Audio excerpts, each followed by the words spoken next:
चलिए अब हम वैल्यूएशन ऑफ गुडविल के प्रैक्टिकल मेथड की तरफ आते हैं और प्रैक्टिकल मेथड स्टार्ट होता है। जैसा कि आपको पहले बताया गया है कि वैल्यूएशन ऑफ गुडविल के 3 मेथड हैं। हम 3 मेथड से इसको निकाल सकते हैं: average profit method, super profit method और कैपिटलाइजेशन मेथड। अब हम स्टार्ट करते हैं एवरेज प्रॉफिट मेथड से। वैल्यूएशन ऑफ गुडविल के अंदर फर्स्ट मेथड है average profit method. Average profit method के 2 पार्ट हैं, simple average profit method and weighted average profit method. तो सबसे पहले हम बात करेंगे सिंपल एवरेज प्रॉफिट मेथड की।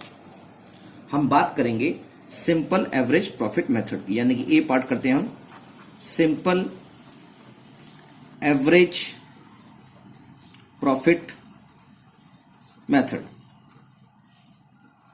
तो इसमें आपके गुडविल की जो वैल्यू निकलती है वो होता है average profit multiply by number of years purchase.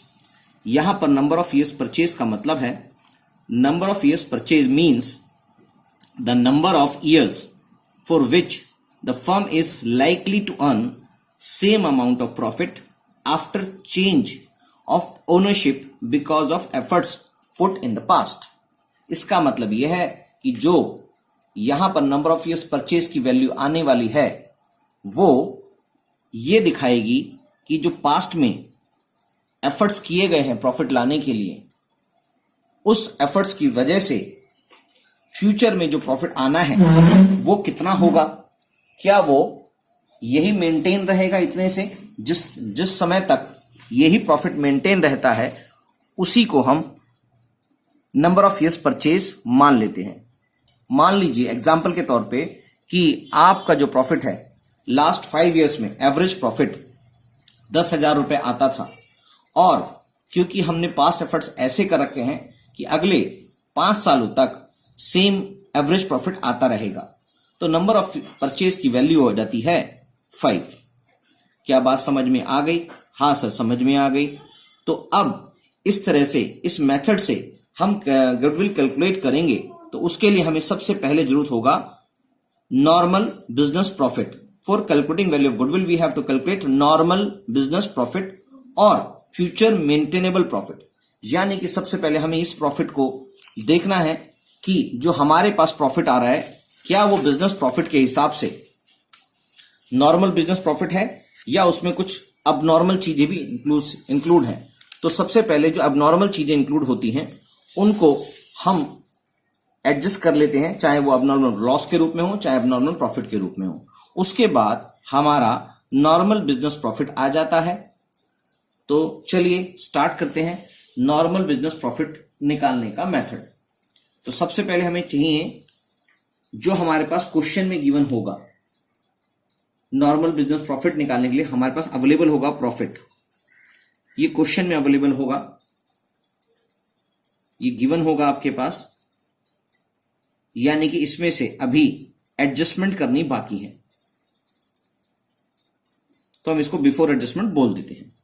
ठीक है सर। उसके बाद हमारे पास कुछ चीजें ऐड करनी होंगी और कुछ चीजें लेस करनी होंगी। तो हम देखते हैं क्या क्या चीजें ऐड करनी है और क्या क्या चीजें लेस करनी है। तो यानी कि वो चीजें जो हमारे प्रॉफिट को बढ़ा देती हैं, जिससे हमारा नॉर्मल प्रॉफिट बढ़ जाता है, मगर उसका नॉर्मल इफेक्ट नहीं होना चाहिए, फ्यूचर में नहीं आएगा ऐसा। तो इस वजह से उस नॉर्मल प्रॉफिट के अंदर से उस अबनॉर्मल प्रॉफिट को हम एडजस्ट करेंगे, यानी कि कुछ ऐसा प्रॉफिट जो रेगुलर या रिकरिंग नेचर का नहीं है, तो हमारा बिजनेस प्रॉफिट नहीं होगा, उसको इसमें से हटा दिया जाएगा। या ऐसा कोई प्रॉफिट जो इसमें ऐड हुआ है जो नॉर्मल नेचर का नहीं है, उसको यहां पर जोड़ दिया गया था, इसको यहां से हटा देंगे, और जो हटा दिया गया था उसको जोड़ देंगे। तो बेसिकली हम इसको करते हैं कि किस चीज का क्या इंपैक्ट आना है। तो जब आपको दिया होगा प्रॉफिट जो एडजस्टमेंट से पहले होगा, और उसके अंदर आप जितने भी एबनॉर्मल लॉसेस की बात करेंगे उसको हटा देंगे। जैसे abnormal losses abnormal losses like आपने इस वाले प्रॉफिट में से लॉस बाय फायर या थेफ्ट के रूप में जो जो चीजें लेस कर दी थी, जबकि वो एक्चुअली हमारा लॉस नहीं था, वो रेगुलर रिकरिंग नेचर का नहीं था, उसको हटा दिया गया था, तो इस प्रॉफिट में हम उसको ऐड कर देंगे। और अगर ऐसा भी कुछ हो सकता है कि आपने कोई असेट सेल की हो और उससे आपको लॉस हो गया हो, तो वो भी आपने हटा दिया था। Loss on sale of fix assets, कोई भी फिक्स असेट्स को अगर आपने बेचा है, उसको बेचने से अगर लॉस हुआ था तो आपने इस लॉस को इस वाले प्रॉफिट में से हटा दिया था, जबकि वो नॉर्मल नेचर का नहीं है, इसलिए इस वाले प्रॉफिट में उसको ऐड कर दिया जाएगा। और क्या चीज ऐड हो सकती है? और हो सकती है over valuation of opening stock, over valuation of opening stock. अगर आपने ओपनिंग स्टॉक के अंदर उसकी ओवर वैल्यूएशन की हुई है, तो इससे भी आपका प्रॉफिट, ग्रॉस प्रॉफिट रिड्यूस हो गया, और ग्रॉस प्रॉफिट रिड्यूस होने के साथ साथ इसका इंपैक्ट नेट प्रॉफिट पे भी आ गया होगा। इस वजह से ये एक अबनॉर्मल चीज है, ये नॉर्मल चीज नहीं है। अगर गलती से ओवर वैल्यूएशन कर दिया गया था तो उसको वापस से हम ऐड बैक कर देते हैं, जिससे हमारा नॉर्मल प्रॉफिट आ जाएगा। या अगर हमारे पास अंडर वैल्यूएशन हो चुका है, under valuation of closing stock हुआ है, तो इससे भी हमारा प्रॉफिट इन्फ्लेट हो जाएगा। तो इन दोनों की वजह से हमारे पास इससे भी हमारा प्रॉफिट रिड्यूस हो जाएगा। इसलिए हमारे पास इनको एडजस्टमेंट करने के लिए ऐड करना पड़ता है। बेसिकली इन दोनों कंडीशन से हमारे पास इट रिड्यूसेस द प्रॉफिट। इससे हमारा प्रॉफिट जो रिड्यूस हो गया था, अब हम उसको नॉर्मल कंडीशन में लाएंगे। और ये सारी चीजें हमारे प्रॉफिट को रिड्यूस कर रहा था, मगर ये बेसिकली दो टर्म्स हैं। बच्चों को इसमें बहुत कंफ्यूजन होता है कि ओवर वैल्यूएशन से प्रॉफिट कैसे इन्फ्लेट होगा। तो चलो इसको समझा देते हैं कि ओवर वैल्यूएशन से हमारा प्रॉफिट इन्फ्लेट कैसे होगा। लाइक हमारे पास छोटी सी चीज में समझा देते हैं। अगर हमारे पास ट्रेडिंग अकाउंट है, ट्रेडिंग अकाउंट में अगर हमने ओपनिंग स्टॉक जिसकी वैल्यू एक्चुअली 10,000 थी, हमने उसको 15,000 रख दिया, और यहां पर सेल्स की फिगर आ गई होगी, यहां पर क्लोजिंग स्टॉक की फिगर आ गई होगी। तो हमारे पास नेट जो ग्रॉस प्रॉफिट आएगा, क्योंकि इसकी वैल्यू 10,000 की जगह 5,000 थी, तो जब इनका टोटल का डिफरेंस जो इधर आएगा, क्रेडिट साइड का जो टोटल है और डेबिट साइड के टोटल में से डिफरेंस आएगा, तो ग्रॉस प्रॉफिट हमारा डिक्रीज हो जाएगा, और इसी की वजह से हमारे नेट प्रॉफिट के अंदर भी डिक्रीज दिखाई देगा। तो हमें ये वाला जो इन्फ्लेटेड पार्ट है 5,000 का, वो वापस से ऐड करना पड़ेगा। या इसका अपोजिट अगर हम बात करें, अगर हमने ट्रेडिंग अकाउंट बनाया और क्लोजिंग स्टॉक की वैल्यू अंडर वैल्यूड कर दी है, यानी कि 10,000 की जगह हमने उसको 7,000 लिख दिया था, ये 10,000, तो यहां का जो टोटल है वो कम हो जाएगा, जिससे हमारा ग्रॉस प्रॉफिट रिड्यूस हो जाएगा, और इसका फाइनल इंपैक्ट नेट प्रॉफिट पे पड़ता है। तो इसलिए इन दोनों को ऐड किया जाता है। ठीक है सर, ये बात हमें समझ में आ गई है। उसके बाद कोई ऐसा खर्चा जो नॉन रिकरिंग नेचर का होता है, जिसका फ्यूचर में उम्मीद कम होती है कि ये फ्यूचर में भी ऐसा कोई खर्चा होगा, तो ये एक नॉर्मल बिजनेस का खर्चा नहीं माना जाता। इसलिए ऐसे खर्चे को, नॉन रिकरिंग नेचर का जो खर्चा होता है, उसको भी हम ऐड कर देते हैं नॉर्मल बिजनेस प्रॉफिट लाने के लिए। यानी कि ये वो प्रॉफिट होगा नॉट एक्सपेक्टेड इन फ्यूचर।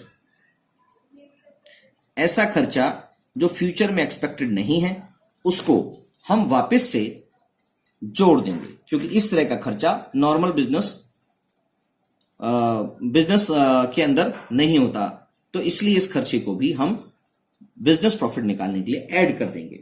और कोई ऐसा कैपिटल एक्सपेंडिचर जिसको हमने रेवेन्यू एक्सपेंडिचर मान लिया, तो यानी कि कैपिटल एक्सपेंडिचर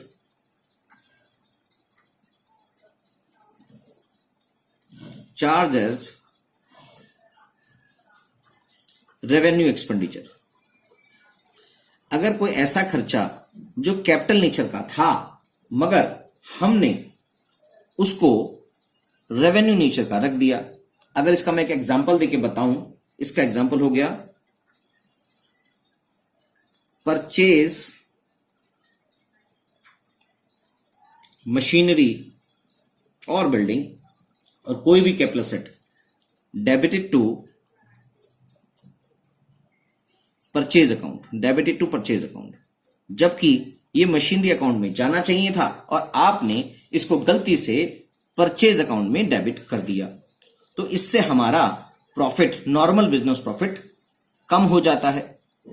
इसलिए ये एक्चुअली हमारा P&L अकाउंट का पार्ट नहीं होगा और ये हट जाएगा वहां से। तो ये अगर ये हट जाता है तो हमारा बिजनेस का नॉर्मल प्रॉफिट बढ़ जाएगा। तो इस तरह का कोई खर्चा जिसको हमने कैपिटलाइज करना था मगर रेवेन्यू नेचर के हिसाब से ले लिया गया, तो इस तरह का जो खर्चा होता है उसको भी हम यहां पर एड ऑन कर देंगे। तो ये बेसिक ये सारी बातें थी।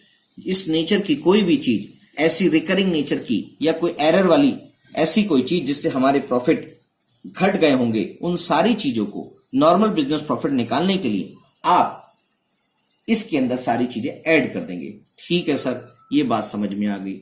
और लेस करने के लिए वो सारी चीजें, यहां पर अबनॉर्मल लॉसेस है तो इसलिए एबनॉर्मल प्रॉफिट को, कोई ऐसा प्रॉफिट जो बिजनेस में रिकरिंग नेचर का नहीं आता, तो उसको भी हम एबनॉर्मल गेन के रूप में यहां पर देखेंगे। लाइक लॉस बाय फायर या थेफ्ट, तो हमने यहां पर देखा, तो अगर हमारे को प्रॉफिट भी हो जाता है, ये हमारा प्रॉफिट नहीं होता। लाइक अगर हमने प्रॉफिट लिख दिया, profit on sale of fixed assets, अगर फिक्स्ड एसेट्स के बेचने पे हमें प्रॉफिट हो जाता है, जैसे हमने यहां लिखा है लॉस, तो यहां पर प्रॉफिट, इस तरह का जो प्रॉफिट है वो हमारी रिकरिंग नेचर का नहीं होता, तो ये एक अबनॉर्मल प्रॉफिट है जो नॉर्मल बिजनेस कोर्स के अंदर रेगुलर नेचर का नहीं होता। इसलिए इसको हम यहां से हटा देंगे। क्यों? क्योंकि इस वाले प्रॉफिट में ये वाला प्रॉफिट इंक्लूड था, तो उसको हटाते ही हमारा नॉर्मल बिजनेस प्रॉफिट आ जाएगा। और इस तरह से ही over valuation of closing stock, जो ऊपर लिखा है उसका अपोजिट, ये बात अब आपको समझ में आ गई होगी कि over valuation of closing stock की वजह से हमारा जो प्रॉफिट इन्फ्लेट हो गया था, बढ़ गया था, वो वापस से नॉर्मल बिजनेस प्रॉफिट के रूप में कन्वर्ट करने के लिए इसमें से इसको हटाएंगे। और अंडर वैल्यूएशन की वजह से, under valuation of opening stock की वजह से भी हमारा प्रॉफिट इन्फ्लेट हो गया था, इसलिए उसको हटा के नॉर्मल बिजनेस प्रॉफिट निकालेंगे। तो इससे बेसिकली हमारे पास इट इंक्रीजेस प्रॉफिट, हमारा नॉर्मल बिजनेस प्रॉफिट लाने के लिए इन दोनों चीजों को हटाया जाएगा। और किसी भी तरह की नॉन रिकरिंग, किसी भी तरह की नॉन रिकरिंग नेचर की कोई भी इनकम आपकी जो इस वाले प्रॉफिट में जुड़ गई थी, उसको भी हटाएंगे। ये वही है, नॉट एक्सपेक्टेड इन फ्यूचर। कोई भी इनकम ऐसी जो नॉर्मल नेचर की नहीं है, बिजनेस की नहीं है, आउटसाइड बिजनेस की है, तो इस तरह की जो इनकम होती है उसको भी हम हटा देंगे नॉर्मल बिजनेस प्रॉफिट निकालने के लिए। Like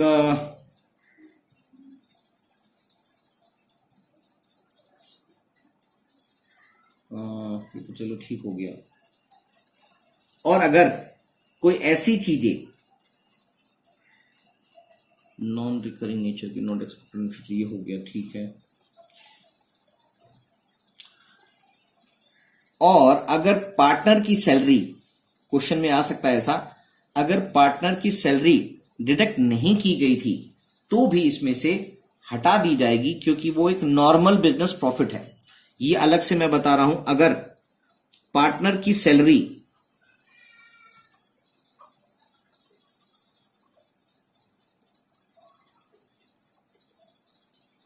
if not deducted. ये एक ऐसा खर्चा है जो आपने कर दिया है मगर इस वाले प्रॉफिट में से ये हटा नहीं होगा क्योंकि ये एक एप्रोप्रिएशन के रूप में है, मगर ये वाला खर्चा भी एक बिजनेस का नॉर्मल खर्चा है, रेकरिंग नेचर का है। तो अगर ये नहीं हटा है तो इसको भी हम हटा देंगे नॉर्मल बिजनेस प्रॉफिट निकालने के लिए। और ऐसा कोई खर्चा जो आपको बिजनेस प्रॉफिट के लिए हटाना जरूरी था मगर हटाया नहीं पाए किसी वजह से भी, तो like any expenses, recurring nature का जा था मगर वो हटाया नहीं था, any expenses for future, like insurance expenses, जो इस बार आपने घटाया नहीं था मगर फ्यूचर में आपको पता है इंश्योरेंस का एक्सपेंसेस होना बाकी है, तो इस तरह का खर्चा भी नॉर्मल बिजनेस प्रॉफिट के लिए आप हटा के दिखाएंगे जिससे एक नॉर्मल बिजनेस प्रॉफिट आएगा। तो ये सारी चीजें करने के बाद हमारे पास जो फिगर आएगी उसको बोलेंगे एडजस्टेड नॉर्मल बिजनेस प्रॉफिट, या इसको हम बोल देते हैं मेंटेनेबल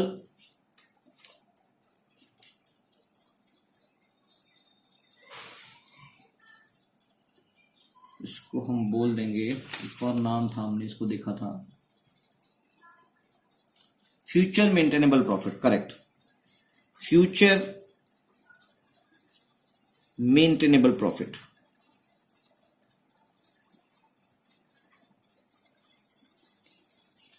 तो इस तरह का प्रॉफिट आप निकालेंगे ये सारी इन्वेस्टमेंट करने के बाद।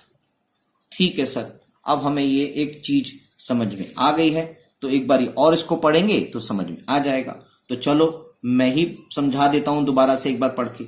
ऐसा प्रॉफिट जो आपको क्वेश्चन में दे रखा है उसमें कुछ ऐसी एडजस्टमेंट जो नॉर्मल या एबनॉर्मल नेचर के इनकम या एक्सपेंसेस थे उनको हटाना और ऐड करना है। यानी कि जो इस वाले प्रॉफिट में से ऐसी चीजें जो हमारे नॉर्मल बिजनेस के अंदर नहीं होती हैं, रिकरिंग नेचर की नहीं होती हैं, तो वो कभी कभी होने वाली बिजनेस से रिलेटेड चीजें नहीं है, इसलिए उन सब चीजों को, ऐसे सारे एक्सपेंस को जो इसमें से हटा दिया गया उसको वापस एड ऑन कर देंगे, जैसे अब normal losses, loss by fire theft, loss on sale of fixed assets, over valuation of opening stock, under valuation of closing stock, non recurring expenses और capital expenditure charge as revenue expenditure.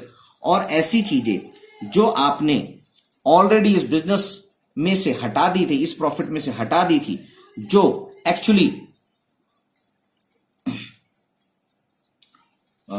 इस business में से add कर दी थी, इस वाले profit में से ऐड करती थी, जो एक्चुअली हमारे बिजनेस की प्रॉफिट नहीं थी, जो हमारे P&L अकाउंट के अंदर क्रेडिट साइड में आ चुकी थी, वो एबनॉर्मल प्रॉफिट के रूप में यहां पर ऐड जो हो चुकी थी इसमें उसको हटाया जाएगा।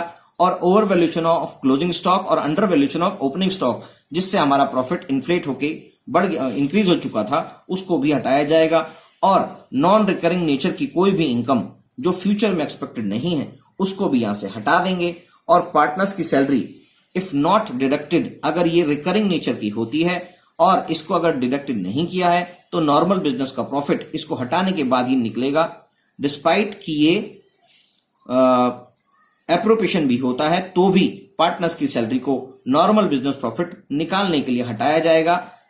और कोई ऐसा एक्सपेंसेस जो फ्यूचर में एक्सपेक्टेड तो होता है मगर इस साल हमने बाई चांस नहीं भी किया है, तो भी नॉर्मल बिजनेस प्रॉफिट निकालने के लिए इंश्योरेंस एक्सपेंसेस को, लाइक फ्यूचर में होने वाले एक्सपेंसेस को हटाया जाएगा। तो इससे हमारा एडजस्टेड नॉर्मल बिजनेस प्रॉफिट आ जाता है, जो हम फ्यूचर के अंदर मेंटेन करेंगे। ठीक है सर, बात समझ में आ गई है।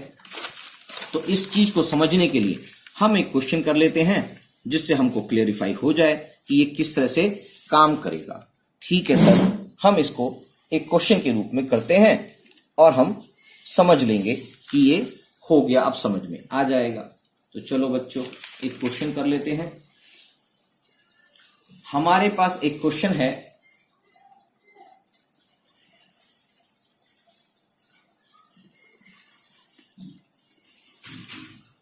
हमारे पास एक क्वेश्चन है, सिमरन परचेज्ड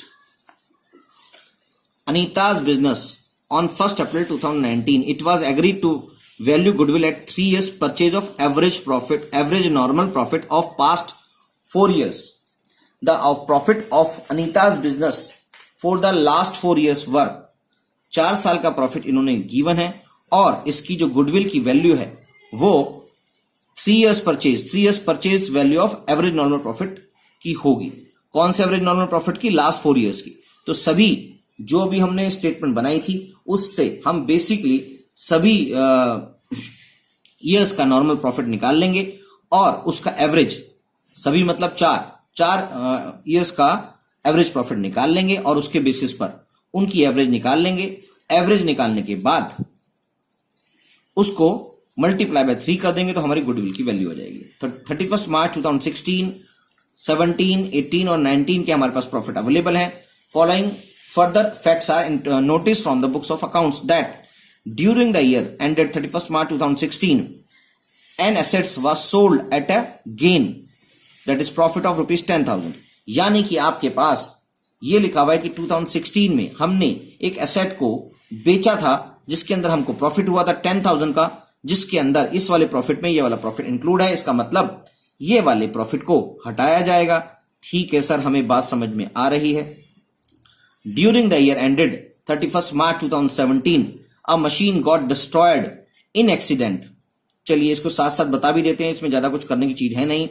तो इससे हमारे पास 10 ये हटा दिया हमने 80,000 और उसके बाद हमारे पास अगला पॉइंट है, during the year ended 31st March 2017 a machine got destroyed in accident and rupees 30,000 was written off as loss in profit and loss account।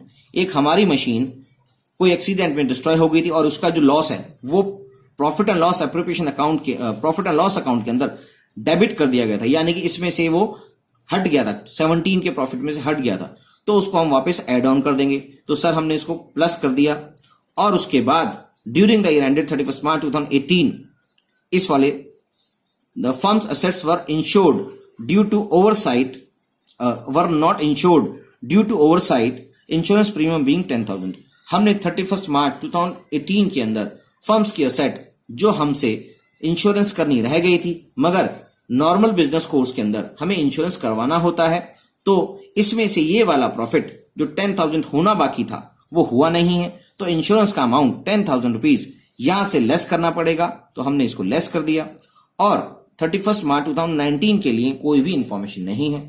ठीक है सर, समझ में आती है बात। तो मैं इसको कर ही देता हूं, शायद आप लोगों को कंफ्यूजन होगा, तो इसलिए मैं इसको करता हूं। एक स्केल उठा लेते हैं, स्केल करने के लिए क्वेश्चन बना लेते हैं, उसके बाद इस क्वेश्चन को करते हैं।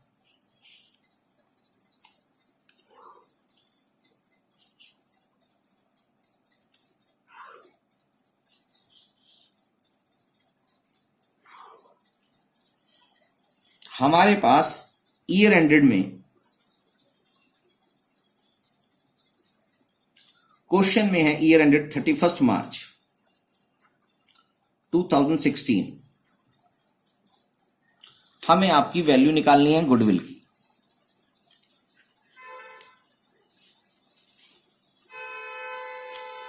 ये इलस्ट्रेशन नंबर है 3। 31 मार्च 2016 के अंदर हमारे पास जो प्रॉफिट अवेलेबल था वो था 90,000 और फर्म ने इस प्रॉफिट के अंदर एक असेट जो 10,000 प्रॉफिट पे बेची थी, इस प्रॉफिट में इंक्लूड था, तो इसकी हम एडजस्टमेंट करेंगे। एडजस्टमेंट में है 10,000 रुपीज जो हमने इस प्रॉफिट में इंक्लूड कर लिया था, उसको हम लेस करेंगे। ये एक्चुअली प्रॉफिट है, profit on sale of fixed assets. तो हमारे पास एक्चुअली इस साल का जो प्रॉफिट आ गया वो 80,000 हो गया। ये क्या है? नॉर्मल प्रॉफिट, इस साल का नॉर्मल प्रॉफिट है ये। ठीक है सर, पहला पार्ट ये था। दूसरा पार्ट हमको कहता है कि हमारे पास 31 मार्च 2016 के एंड में जो भी एडजस्टमेंट होनी है वो है 17 है, वो है 1,60,000 क्वेश्चन में प्रॉफिट गिवन है और 17 के अंदर हमको दे रखा है कि एक असेट यानी कि मशीन डिस्ट्रॉय हो गई और उसके अंदर हमको लॉस हो गया। तो हमारे पास 30,000 का जो प्रॉफिट कम हो गया था लॉस के रूप में जो दिखाया था, तो ये हमारा एक एबनॉर्मल लॉस है। This is abnormal loss. तो ये क्या है? एक एबनॉर्मल लॉस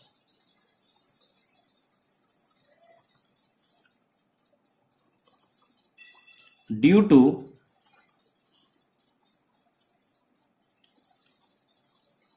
destroyed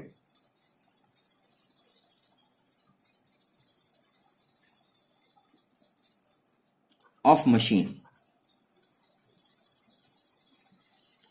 एक एबनॉर्मल लॉस था जो मशीन के डिस्ट्रॉय होने से हमें हो गया था और इसको हमने इस वाले प्रॉफिट में से हटा दिया था, जबकि ये वाला प्रॉफिट, ये वाला लॉस जो है वो नॉर्मल लॉस नहीं है। तो हमारा प्रॉफिट इस साल बढ़कर नॉर्मल प्रॉफिट के रूप में 1,90,000 हो जाएगा। ठीक है सर। और थर्ड पार्ट है 31 मार्च 2018 के अंदर, क्वेश्चन में गिवन है 31 मार्च 2018 के अंदर हमने इंश्योरेंस जो कराना था वो कराना रह गया था, मगर ऐसा इंश्योरेंस फर्म के लिए जरूरी होता है, तो अवेलेबल जो प्रॉफिट है वो 1,80,000 है। तो इस तरह का जो प्रॉफिट है वो आपको हटाना पड़ेगा बिजनेस के अंदर में से। क्यों? क्योंकि इस साल तो रह गया था मगर ये बिजनेस को कराना ही होता है, फ्यूचर में कराना ही पड़ेगा। तो फ्यूचर के लिए जो हम प्रॉफिट, नॉर्मल प्रॉफिट निकाल रहे हैं, फ्यूचर की बात ही कर रहे हैं, तो 10,000 रुपीज फ्यूचर के प्रॉफिट के रूप में 1,70,000 रुपीज आपका इस साल का नॉर्मल प्रॉफिट कहलाएगा। और फोर्थ पॉइंट में एक्सपेक्टेड इंश्योरेंस प्रीमियम, ये हमने इसको लेस करके दिखाया। और फोर्थ वाला पार्ट है 31 मार्च 2019 के अंदर 2,20,000 हमारे पास नॉर्मल प्रॉफिट है और इसकी कोई भी एडजस्टमेंट क्वेश्चन में नहीं दी है, तो नॉर्मल प्रॉफिट भी हमारा 2,20,000 रुपए आ जाएगा। ठीक है सर।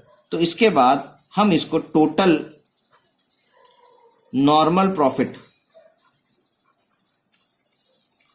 फॉर 4 ईयर्स निकाल लेंगे, तो हमारा इसका टोटल हो जाता है 3 लाख, 4 लाख, 5 लाख, 6 लाख 60,000, 6,60,000 रुपए। 6,60,000 रुपए टोटल नॉर्मल प्रॉफिट है 4 साल का, पिछले 4 सालों का। तो एवरेज नॉर्मल प्रॉफिट, एवरेज मतलब 1 साल का आ गया, तो 6,60,000 रुपए टोटल 4 सालों का प्रॉफिट डिवाइडेड बाय 4, तो यह आ जाएगा 4 4 24 2 4 15 20, 1,65,000 आपका एवरेज नॉर्मल प्रॉफिट आ जाता है। और गुडविल के रूप में क्वेश्चन ने बोला है कि वो लास्ट 4 इयर्स के एवरेज नॉर्मल प्रॉफिट का 3 टाइम्स है। तो average profit of last 4 years multiply by numbers of years purchase,